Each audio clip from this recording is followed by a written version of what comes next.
ये बात बिल्कुल सही है जो हमने कहा है और हमें पूरी उम्मीद है कि हमारी जो तय समय सीमा है इसमें कोई फेरबदल नहीं होगा। हेमंत सोरेन की सरकार ने 4 वर्षों में लाठियां नहीं बरसाई हैं।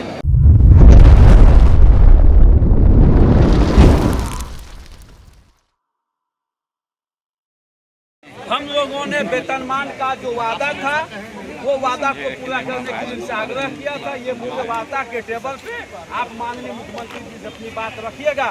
वेतनमान का जो संकल्प है उसके लिए निश्चित रूप से सर आपने स्पष्ट रूप से इन लोगों को वादा किया है कि अब जो भी आप लोगों की मांग है वो टेबल पर होगी, हम आपको जरूर वार्ता कराएंगे 10 जनवरी से पहले। ये सत्य है। हमने जरा सा ये बात बिल्कुल सही है जो हमने कहा है और हमें पूरी उम्मीद है कि हमारी जो तय समय सीमा है इसमें कोई फेरबदल नहीं होगा। 10 जनवरी के अंदर में हम इनकी वार्ता सचिव स्तर की वार्ता कराएंगे और उस वार्ता में तमाम जितने भी बिंदु हैं उन पर हम लोग चर्चा करेंगे और यह प्रयास करेंगे कि दोनों पक्षों में समझौता कराते हुए बीच का एक उचित रास्ता निकाला जाए जो राज्य हित में बेहतर हो। सर लगातार क्योंकि अमर कुमार बावरी ने कहा है पारा शिक्षकों को हमने जन्म दिया है तो उनका समाधान भी हम ही करेंगे। 24 में वापस बीजेपी को लेकर के आए हेमंत सोरेन सरकार जो है लाठियां ही बरसाएगी और कुछ नहीं करेगी, ये भी उनका कहना है। हेमंत सोरेन की सरकार ने 4 वर्षों में लाठियां नहीं बरसाई हैं। लाठियों का दर्द तो बेचारे हमारे पारा शिक्षक जानते हैं और रह गया सवाल, इस सरकार ने वार्ता के माध्यम से तमाम चीज़ों का समाधान किया है। ये पहला संवर्ग था। अगर कोरोना नहीं आ गया होता तो शायद 2020 में इनका समाधान हो जाता। कोरोना के बाद हमारे माननीय मंत्री के बीमार पड़ने के बाद भी 2021 में उन लोगों ने समाधान किया और मैंने अपने वक्तव्य में कहा कि 100 में से इनकी 50% से ज़्यादा मांगे इम्प्लीमेंट हो गई, 30% मांगे इम्प्लीमेंट होना बाकी है और वो निश्चित रूप से होगा।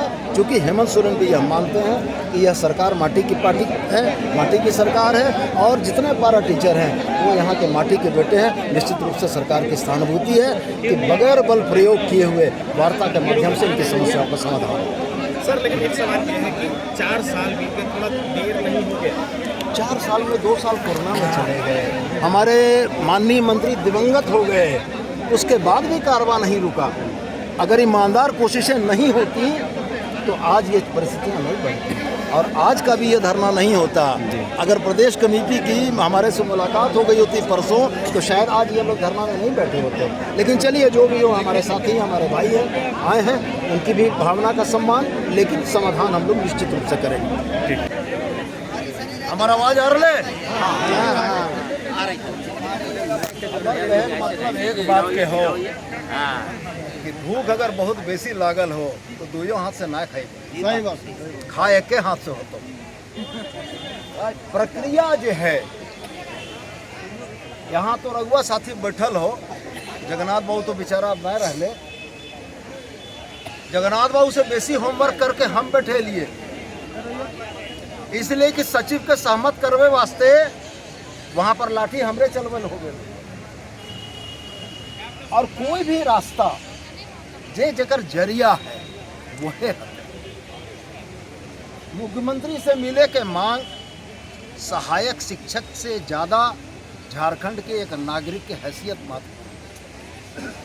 कभी परिस्थिति ना है कि तोहनी के मुख्यमंत्री से मिले की इच्छा अगर है तो माननीय मुख्यमंत्री तोहनी से मिले के समय ना था, से बात ना है। लेकिन जे काम वास्ते जायब करें वो कामा प्रक्रिया के तहत पहले तो सचिव के स्तर पर बैठ के बात करें। हर परिस्थिति में संविधान होवे समाधान ना होवे, अंततः फैसला तो मुख्यमंत्री करता है। हम तो यह न कहे लाइल हो कि 10 जनवरी के अंदर में तोहनी के साथ सचिव की वार्ता करेगा। एक बाद जे परिस्थिति बनते है उस परिस्थिति के आलोक में माननीय मुख्यमंत्री के समक्ष तो शिष्टमंडल को अगर लेके जाना है वो भी लेके अगर बात और कोई बात हमार खाली यह कहना भूख लगल हो लेकिन खाना एक के हाथ से खावे। विनोद दा वो वार्ता के टेबल पर तो बात करिए, पहलू बात तो करना ही। विनोद दा तो वार्ता के टेबल पर बात करियो, तोरा जे कहे तो सब सुन